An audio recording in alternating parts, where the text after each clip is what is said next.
84 hanggang 2004. Millennials, sino ang millennials?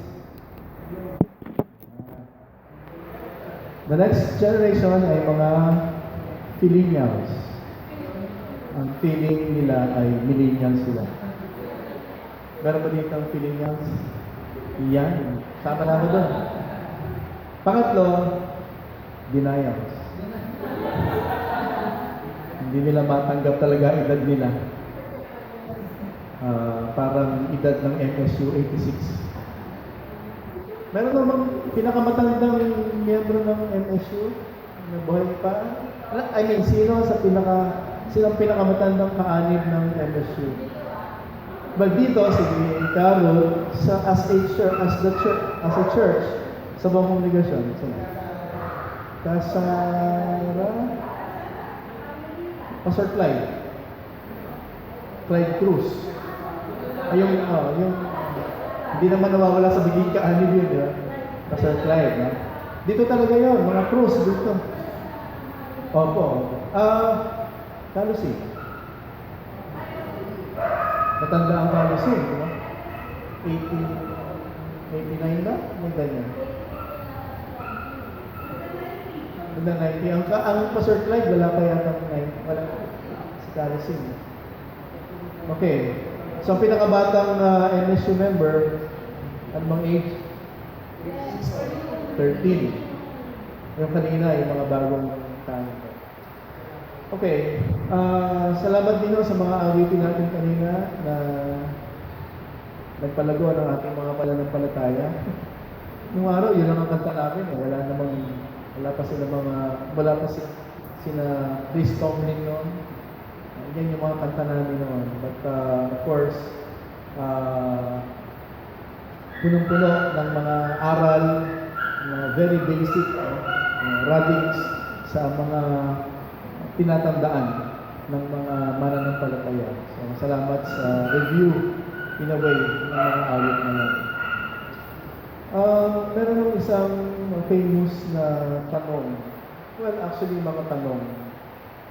Para ma-encourage tayong tingnan ang mga bagay-bagay. The first one is, why are we doing what we're doing? Bakit natin ginagawa ang ating mga ginagawa? Meron ba kayong alam na tao na gawa na lang ng gawa, hindi niya alam kung bakit ang ginagawa niya?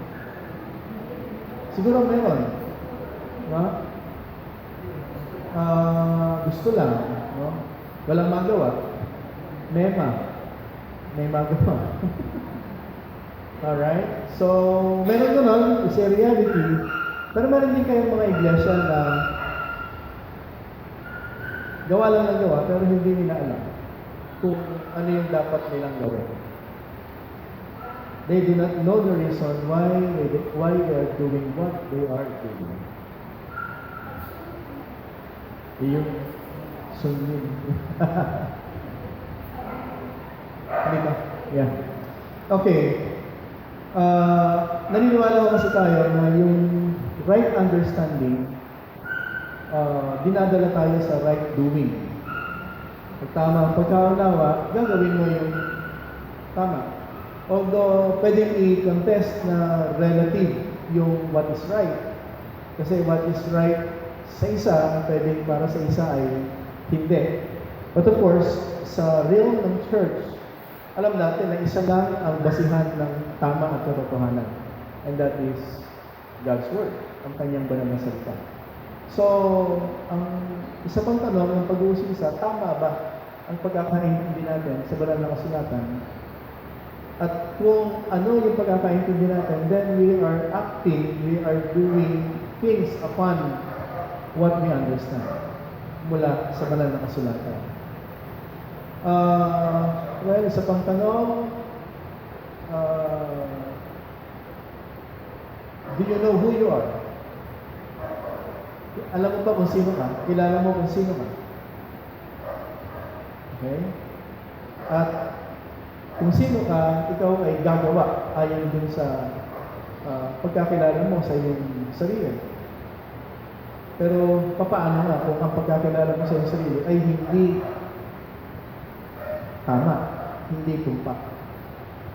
So, meron pagkakataon na hindi eksakto, hindi tama, hindi klaro kung ano ang pagkakilala mo sa iyong sarili. Okay? So, kaninang umaga, ang ating message ay tungkol sa ating identity bilang mga alagad ng Panginoon. At hindi basta alagad. Ang ating pagbubulay ay sinasabi, hinahamon tayo na maging radical disciples. We know our basic roots, alam natin ang pangunahin sa atin, and then lumalago tayo roon at siyang nagiging batayan ng ating paggawa. As a church, kilala po kaya talaga natin kung ano tayo o sino tayo.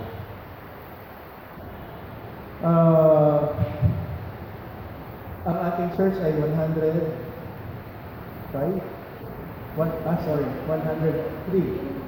Malate, 103. So, come November, 104. Ang Yearly Church, 109 sa ating anniversary sa February 26. Minsan ho, kahit matanda ng isang institusyon o tao, hindi masama na mag-reflect pa rin. Tumingin pa rin, tingnan pa rin kung sino siya. Meron ako ibabahagi sa inyo na isang topic. Ito ho ay na-discuss ko na sa ating mga officers. Kailan ba yan? Kailan ba tayo nag-usap? 3 weeks ago? Pumunta ho kami sa...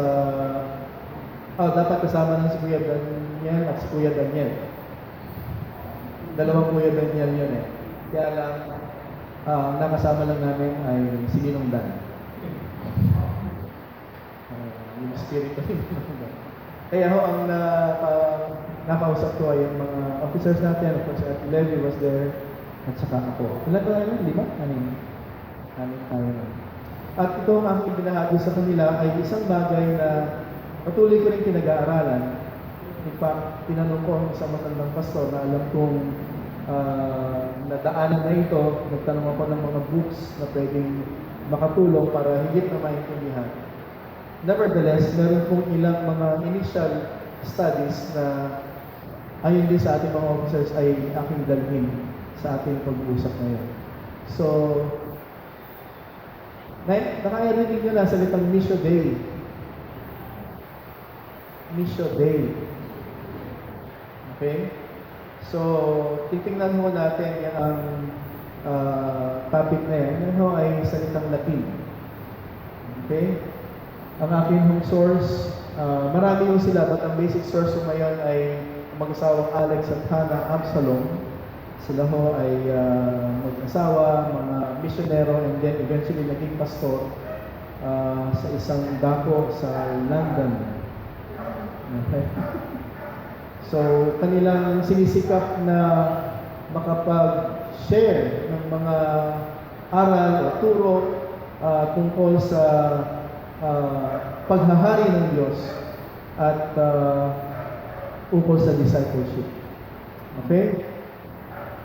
Kanilang sinabi na we are worshiping a missionary God. How do we know God? Anong ating pagkakakilala sa Kanya?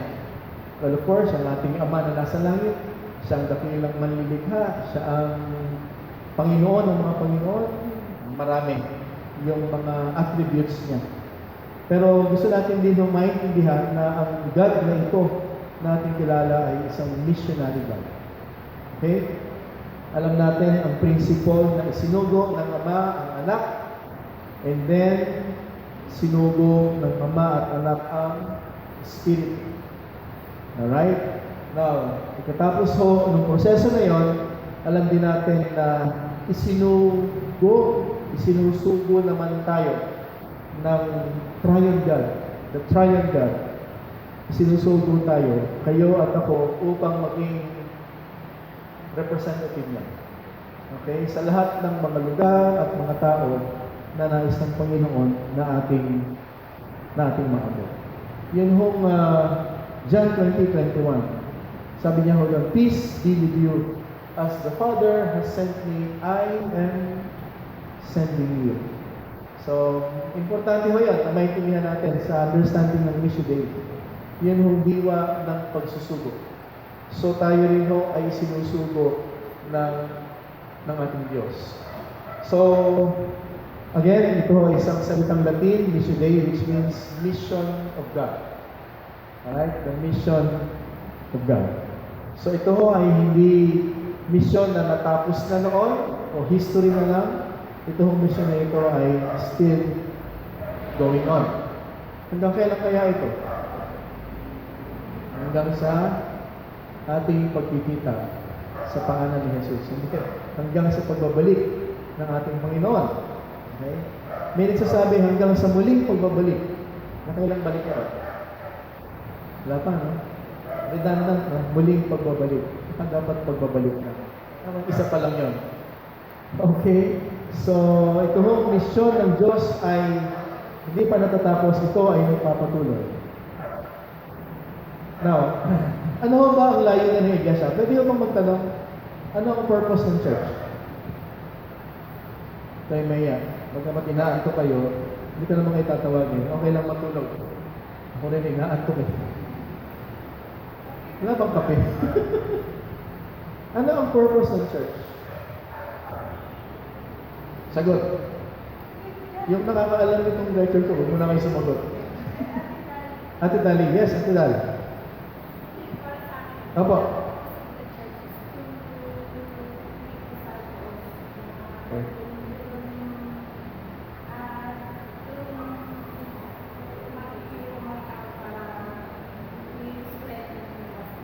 Spread the gospel. Okay, so sabi ni Ate Dal, dalhin, ang layunin ng church ay dalhin ang ebanghelyo ng Panginoon. Okay? Ano pa? Meron pang gustong sumagot? Talagang antok na antok kayo. Lahat ba sang-ayon kay Ate Dali? Na yun ang pangunahing layunin kung bakit mayroong iglesia? Okay? Now, bilang mga tao, babalikan ko mamaya sa Ate Dali. Karaniwan daw ay ang pagkakaintindi natin tungkol sa church ay me-centered or us-centered. Okay? Ano ibig sabihin nun? Kumikilos tayo na parang ang ating existence bilang church ay parang makinabang dito. Okay? Kaya ang lahat ng mga programa, ang lahat ng mga panuntunan, ang lahat ng mga pagsisikap ay para sa existence ng church na yun at para sa kanyang sarili. Okay? So yan ho ay nakikita, preferences, desires. What do we prefer sa church na ito? Alright? Pagawa tayo ng ganito, bili tayo ng ganito, hindi mo masama yun. Paano mo magpapangalaga ng pinagkakatiwala ng Panginoon kung hindi mo sinisino pang lahat? No? Pero ang malungkot kung hanggang doon na lang ang ginagawa ng church. So, isa ho yan sa challenge na nais nating tingnan in relation sa purpose ng church. Kaya naman, kung gano'n ang kanyang thinking, ano ang resulta? Serving, feeding the members. At kung meron mang gagawin tungkol sa mission, pagka feeling natin, mag-mission tayo, then let's have mission work. Or let's do missions. Okay? So parang ang nangyayari, yung gawain ng mission, ano lang, kung kailan may magandang programa ang lupon sa mission, then let's do it. Okay? Pero under normal circumstances, dito lang tayo sa ating loob. Now, ipinapaalala ko sa atin na ang mission day ay the mission or purpose of the church. Ang sinasabi ni Ate Dali, ang sinasabi natin. Now, ang purpose ng church ay lagi pong subset. Hindi nga pala nakikita yan. Ibig sabihin, nasa ilalim lang o bahagi lang or subsection lang ng mission ng God. Maliwanag mo ba yan? So yun hong mission ng church na ating sinasagawa ay bahagi lamang nasasakop noong mission ng God. Now, ito hong susunod na phrase, statement, hindi ho tayo ang pipili how we exist and why we exist. Hindi ho tayo ang masasabi, kaya may simbahan, dahil ito ang gusto natin. Ipinapakita ng Diyos sa atin kung bakit may Diyos siya. And then, ito ang susunod na statement ay kinakailangan mo nating makita. Bakit may na-miss ba?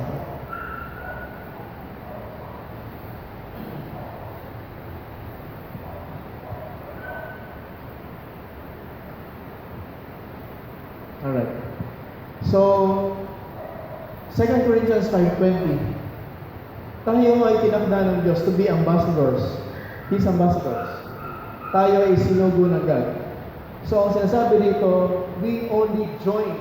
Sumasali lang tayo. Hindi ho tayo ang nagpapasimula. We do not initiate the works of mission. Ito ay ginagawa ng Diyos and then we join Him sa pagsasagawa nito.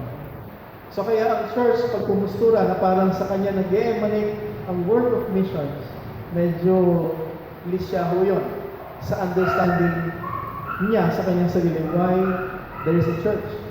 O bakit tayo nag-exist? Okay? So, para ho ilagay sa ibang paraan, basahin ho natin yan.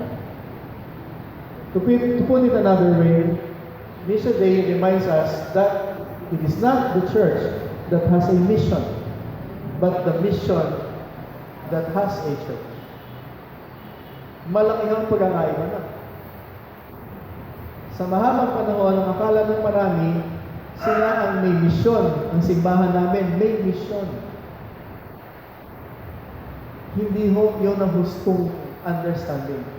Ang tama ay merong mission ang Diyos, at dahil merong mission ng Diyos, inilagay niya ang iglesia para maging kabahagi sa pagsasakatuparan ng siya. Kaya hindi natin pwedeng sabihin na atin ang mission. Pero tamang angkinin kasi walang ibang gagawa. Pero yung pag-angkin na hindi sa atin nag-originate ng mission. So, uli, yun yung mga salita, it is not the church that has a mission, but the mission that has a church. So, ang buong business natin bilang church ay to do the mission na pinaglalagyan ng Diyos sa atin. So, kung hindi ho natin ginagawa ito, then we are missing the point. We are missing the point. Actually, ang mahirap po nga ngayon sa mga discussions, sa mga pagpaplano ng mission, ito, nire-record ko kung naririnig ko sa mga planning kahit na sa nationally, this understanding, aminin ko, hindi ko yan naririnig. Of course, ang lagi lang inuuwian ng pag-uusap ay ang mga, well, allow me to call that, na matalinong pagpapasya kung ilan ang dadalhin sa Panginoon, paano dadalhin sa Panginoon, alright? Na hindi naman yun masama. Kaya lang, hindi yun dito nanggagaling. Kaya nga walang umaangkin ng gawain ng misyon. Kasi ang akala ng church, we can have an option. Mag-misyon o hindi. Kasi nga po, hindi naiintindihan na, kaya nga may church dun sa San Andres, Buwig. Kasi may misyon ang Diyos. Alright? So kung hindi ho ito ang malinaw na understanding natin as a church, o bilang mga individual na mga Kristiyano, sabi ko nga, we are missing a great point sa ating buhay. Tanong natin, ano ho ba yung mission ng Diyos? Ano nga ho ba yung mission of God? Lagi hong hinahangad ng Diyos na magpakilala, ipakilala ang kanyang sarili. Alright? At lagi niya ho tayong iniimbitahan na magkaroon ng pakikipag-ugnayan sa Kanya, malalim na pakikipag-ugnayan sa Kanya. Ipinapakita niya lagi kung ano ang laman ng kanyang puso, kung sino siya, ang kanyang mga pamamaraan, ang kanyang intensyon sa buong nilikha. At ang kanyang panyaya sa ating join me, have a relationship with me, and do that by faith. Okay? So, ang ginagawa ng Panginoon ay ipinaparamdam niya sa atin ang kanyang presensya. Okay? At ang kanyang pag-ibig. Alam naman natin yan. We always appreciate Him and thank Him. Salamat po, Panginoon, sa inyong presensya sa aming buhay at sa inyong pagmamahal sa akin o sa amin. Okay? Pero, hindi lang ho iyon sa atin. Lagi ho ang expression nun, sinasabi, sa pamamagitan natin ay madala, maihatid yung eventually ay transformation ng daigdig na kinaroroonan natin. So yung pag-ibig ng Diyos at presensya ng Diyos, pag huminto sa atin, may problema ho tayo. Although we praise Him and thank Him, salamat po sa blessings, salamat po sa gabay, at talaga namang gano'n ng Panginoon. Pero hindi yun hihinto sa atin. Kinakailangan mo, makarating yan dun sa mga tao o sa daigdig na gusto ng God na ibalik sa Kanya. So, if we believe that we are being blessed by God, pinagpapala tayo ng Diyos, again, hindi yung humihinto sa atin. Gusto ng Diyos na ma-bless din ng iba sa pamamagitan natin. Okay? Dahil nga, hindi ho yun means to an end. Hindi yun tapos sa atin. Lagi ho itong pumupunta o papunta sa labas natin. Yun hong revelation ng God. Sabi ko, God loves to reveal Himself to us. Sino siya? Anong karakter niya? Anong gusto niyang gawin? Ito ho ay sa dalawang aspeto. Yung buong cosmic, yung buong sangnilikha, alright? At saka ho sa personal at intimate na level. Bilang mga Kristiyano, hindi ko tayo humihinto kahit na sinasabing sira na ang ozone layer. Hindi natin hinihintuan ang ating maliliit na papel na huwag magtapon ng basura kung saan-saan o magsiga ng plastic. Hindi ba? Pagiging mabuting katiwala yan. Pero higit po doon sa pagiging mabuting katiwala, naintindihan mo natin na ang buong isang nilikha, kahit na binawasak ng masamang gawa ng tao, gusto ng Diyos na ibalik yan sa Kanya. At yan ang layunin. So kung naintindihan mo ito ng tao o ng Kristiyano, gagawa siya, kikili siya ayon doon sa desire ng God, hindi sa desire natin. So, doon sa dalawang account, sa Genesis 1 at saka sa Genesis 2, alam mo natin yun, gaano kamahal ng God ang kanyang sanlilikha kasama tayo. At hindi siyempre mangyayari ng kanyang original na plano ay magagapit ng masama. Di ba? Kaya ang lahat ng yan, bagamat nasira dahil sa kasalanan, darating ang panahon, ibabalik ng Panginoon sa kanyang sarili. So, ang ating buong mga buhay, ang ating kalalagayan, ang ating dalang mabuting balita, ang impact nito, ang epekto nito, ay sa mga tao, individually, and of course, sa kultura ng mga tao na ito. May pangarap po ang Diyos. Anong pangarap ng Diyos? To redeem and transform. Makalaya tayo sa lahat ng karamdaman, kasalanan, sa maging sa kamatayan. Okay? So yun hong restoration ng lahat ng creation ng God sa pamamagitan ng pagkakaroon ng tamang ugnayan sa Kanya, yan ho ang hangganan ng layunin ng Panginoon. John 10:10, sabi ng Panginoong Hesus, ako ay dumating upang sila ibigyan ng buhay at ng kasaganaan nito.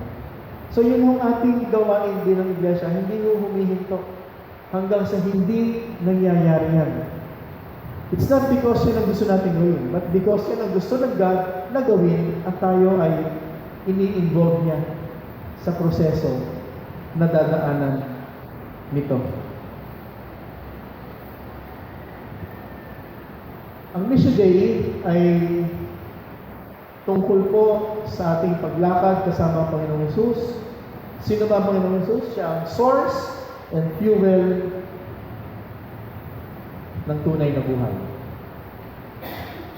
Okay? Siya ang gatong, siya ang pinagmumulan ng tunay na buhay. Pagka narinig natin ang misyon, salitang misyon, tinatamad tayo. Bakit po? Kasi parang listahan ng mga gagawin. Di ba? Although, hindi ko nga ma-explain kung bakit dumating yung panahon dito sa atin sa church, sa Malate. Palagi ko, ganun din sa ibang mga lugar at churches. Yung mga crusade natin, naalala niyo? Excited tayo ron, di ba? Ang lahat halos ay nagpa-participate. Pero napansin niyo, nag-die down. Parang nawala yung sigla na yun. Parang dumating yung panahon na pwede nang walang ganun. Napagbubulayan ho ba ninyo? Eh noon kahit magbitbit ka ng, kasi yung stage nun collapsible eh. Pupunta sa lugar ng mga Disyembre. Kanya-kanyang dalang parte ng stage na bubuin. Okay lang yun. Pasan-pasan mo yung mga kahoy. Tapos kayo rin yung mga counselors. Pero bakit somehow nawala? Hindi ba? Meron ba tayong na-miss? Meron ba tayong hindi na ipagpatuloy? O ito ay isang pangyayari sa buong mundo na naranasan din sa ibang mga tao. Pero katulad ng binabawi ko nila, ganun you look at the martyrs sa Uganda, no? Sa Africa, sila hanggang ngayon may persecution. Right? Pero sa atin, parang naging madali lang ang mga bagay-bagay. Now, sinasabi ko dito ang ating mga kapitbahay, kinakailangan ma-convert, kailangan madala sila. No? Yung mga institutions, kinakailangan mabago sila. Kaya pag pinag-usapan ng mission, nakakapagod yan. Dahil trabaho, ang daming naiintindihan. Pero alam mo natin na yan ang pangunahing layunin. Bakit may church? Okay? Alam mo din natin mga kapatid na yung sinasabing pag-convert at transformation hindi ko pwedeng mangyari kung walang kaugnayan sa Diyos. Itong Diyos na ito na mahal ang lahat. Mahal ang lahat. In fact, yung kanyang love, yung kanyang pag-ibig, yun din yung paraan at yun din yung end para mangyari yung transformation, yung sinasabing conversion. Kaya siguro yan ang naiintindihan ng church. Kung bihira, mahal ng Panginoon ang mga tao sa lugar na yan. Mahal ng Diyos ang lugar na ito. Siguro walang pipigil sa atin para dalhin ang kanyang mensahe ng pagliligtas. Kasi minsan ang hirap na mahalin ng tao. Masyado ng masama, masyado ng nananakit, masyado ng matigas. No? Pero kung naiintindihan natin kung sino tayo, at sino ang Diyos na tumawag sa atin, then we will always understand. Yun nga yung mga mahal na mahal ng Diyos. Hindi inaayawan ng Panginoon ang ganong klase ng mga tao. So, sa katuparan, sinasabi niya atin dali na misyon ng iglesia na nakabase sa misyon ng Diyos, ang sinusundan natin, of course, ang pinakadakilang missionary. Of course, si Paul, sabi natin na a great missionary, tama ko yan. But the greatest missionary ay walang iba kundi ang Panginoong sa Kristo. Hindi lang siya nag-travel from an island to another island. Ang Panginoong Jesus mula sa langit, bumaba sa lupa. Lahat ng comforts and everything in His power, iniwan niya to be like a lowly man. At doon ay binigay niya ang kanyang buhay. So, importante yung makita lagi yung paano niya dinidil ang tao ang pangangailangan ng daigdig. So hindi tayo mahihirapang intindihin at laging magiging maligaya tayo ng gawin kung ganito rin po ang ating pagkakaintindi. Ano ba ang ginagawa ng pag-ibig ng Diyos? Hanggang ngayon, mahal pa rin tayo ng Diyos. Hanggang ngayon, mahal pa rin ng Diyos ang kanyang sanggunitan. Ito ang talatang ito ay paborito natin lahat. Di ba? Hindi lang memorize, hindi lang alam, hindi yan lang, sabi ko, lundok ng lahat ng ating mga paggawa. So, kamusta ang ating pagmamahal sa buong mundo? Mahal din ba natin yung mga natutokhang? O naiinis tayo sa kanila? O somehow parang nakakainis. Sinasabi natin, menace sa lipunan. Pero, wala eh. Sila yung talagang destinasyon ng gagawin natin. But ang point is, ginagawa ba natin yung dapat natin gawin? Pagkatapos po ng kamatayan ng Panginoon at pagkabuhay ng muli, yun yung empowering presence ng kanyang Spiritong Banal ay ginawang available sa atin. Para sa atin yun. Magagamit natin yun. At yung kapangyarihan na yun ang tutulong sa atin para ikalat, dalhin, kahit saan, anong panahon, saan lugar, yung mission ng Diyos. Isa katuparan ang mission ng Diyos. Balikan lang mo natin yung maliligayang araw ng pag-mission ng Malate at sa ating status ngayon. What is missing? Meron bang nawala? Meron? Po? Okay. So meron ano? Naisip pa natin yun? At pag naisip pa natin yun, nalulungkot tayo na parang hindi lang na-miss, again, hindi lang sentimentality, kundi yung dapat gawin talaga ay nagkukulang tayo. Yun naman, availability ng power ay hindi naman ho nawawala yan. Di ba? Kapangyarihan ng Espiritu ng Diyos ay laging available. Talagang nasa sa atin, ibibigay pa sa atin. Kaya lang, kung hindi rin tayo gagawa, ayon doon sa isinusupply na kapangyarihan, parang wala din gamit yung available power na. So, mga kapatid, again, sabi ko nga, itong mga bata natin, hindi ko alam paano nila naisip yan. Kaya tanong ko sa kanila, meron ba kayong pinagkopyahan ng topic nyo kaninang umaga? Naisip nyo lang yan. No?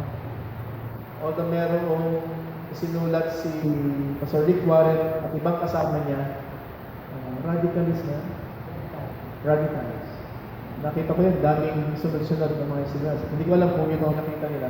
Pero sabi ko nga, laging napapanahon itong pagbubulay na ito. And ngayong hapon, ibinabalik tayo sa tamang pagkakaunawa para saan ang church. So, tayo po ay mga tinawag para gawin ang dakilang misyon, alright, ng ating Panginoon sa Matthew 28. At tayo bilang mga community ng Panginoon, again, ahente niya para sa daigdig.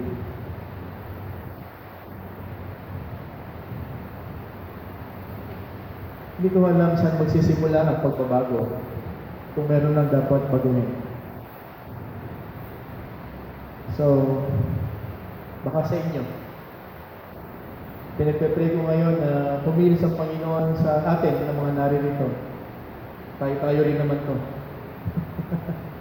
Pero naniniwala po ako na any given time, kung ating ibinibigay ang ating sarili sa Panginoon, pwede siyang kumilos sa atin. So, anong challenge sa church? Recognize that God is the center of mission. Hindi ho yung lupon sa mission, although very instrumental. Hindi ang kagawaran ng mission ng Gemini, although strategic ang kanyang lokasyon. But the center of the mission of our church ay walang iba kundi ang Panginoon. At dahil missionary God, Diyos ng mission, wala ho tayo dapat na iba pang maging choice maliban sa sumunod sa kung ano ang pinapagawa ng Panginoon. In other words, church leaders, kasama na po kami, ay hinahamon upang tulungan ang lahat ng mga mananampalataya to shift focus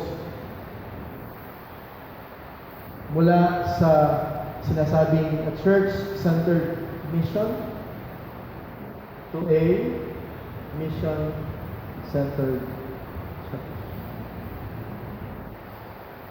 Sabi ko nga, well, at least kami, nung kami ang mga kabataan, naranasan natin yan sa panahon na yun.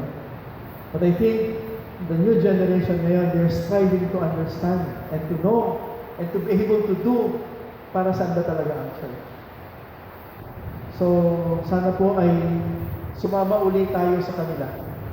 Samahan uli natin sila. In fact, dapat ang itsura sila ang sumasama sa atin kasi nauna tayo.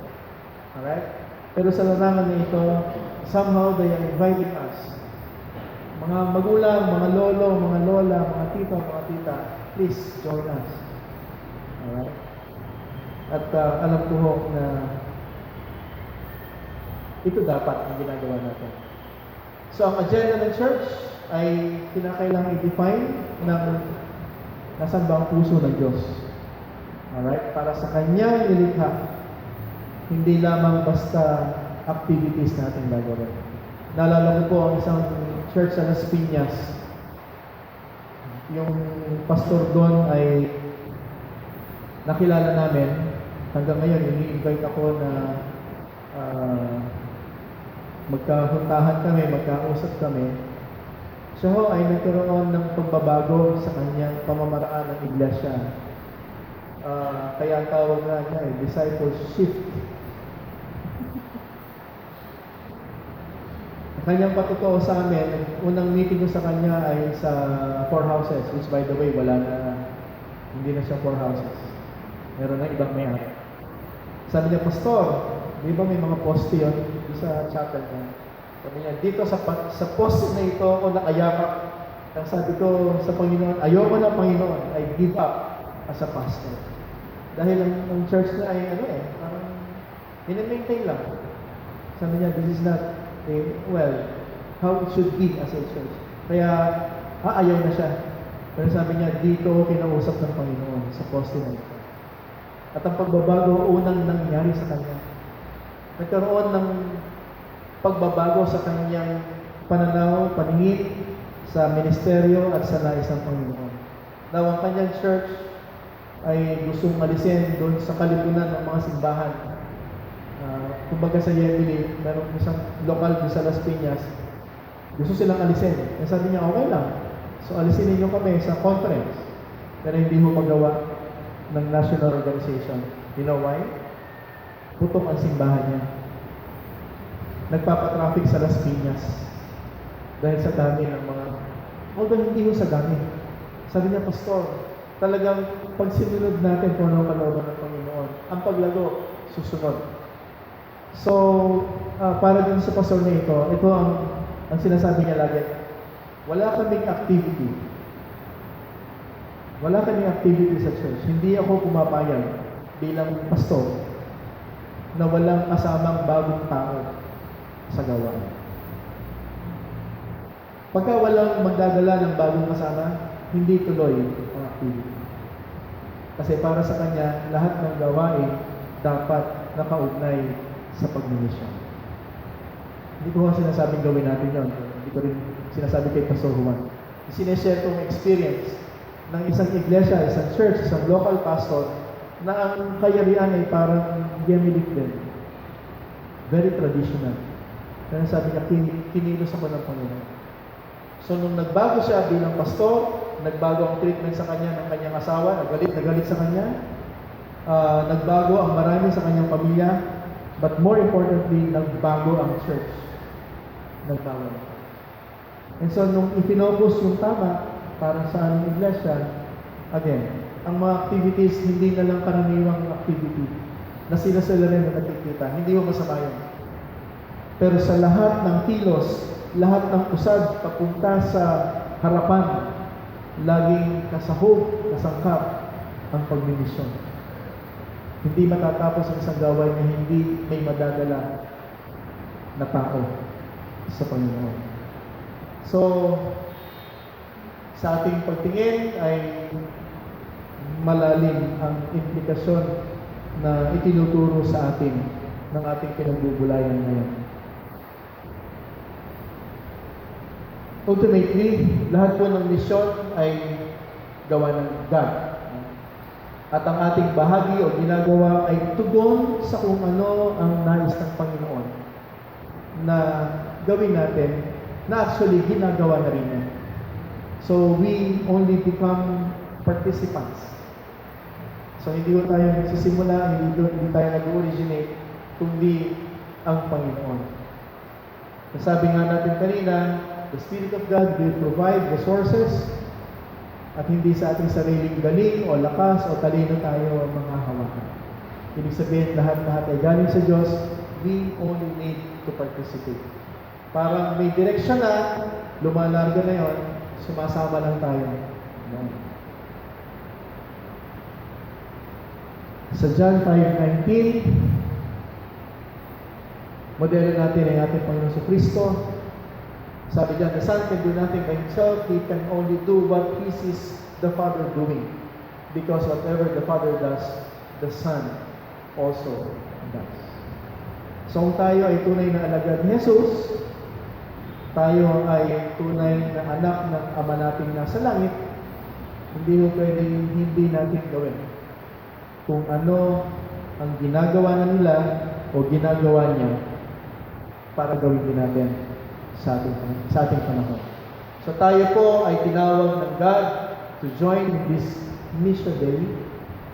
Alright? Ang tanong, ano ba kailangan baguhin sa atin? Hindi sinasabing masama tayo. Pero sa reality nito, meron bang kinakailangan baguhin o magbago para ho tayo ay makatugon dito?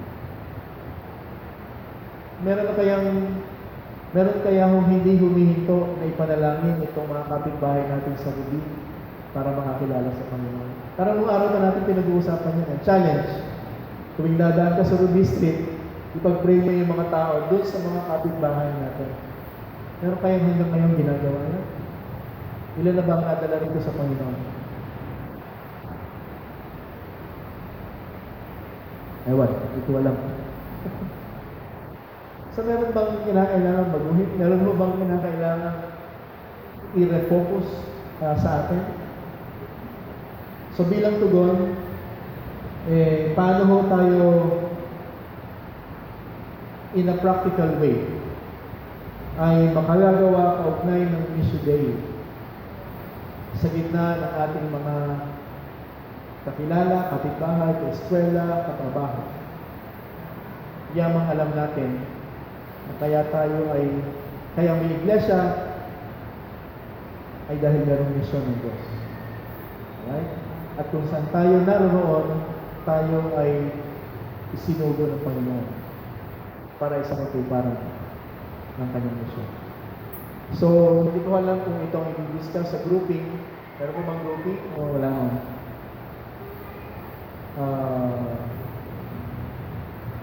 O may gusto kayong itanong o sabihin?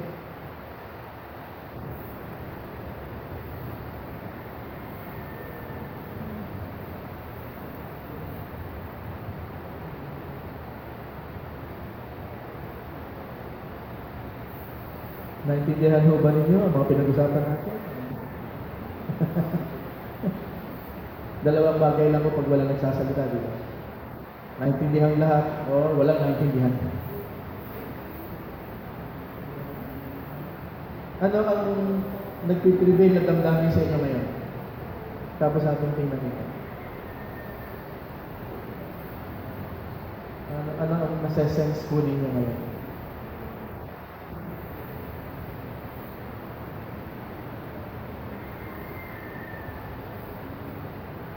Tumahimik ang buong lupa. Na? Masarap ba? Huwag kaya muna tayong kumain. Humayo kaya muna tayo ngayon dito sa...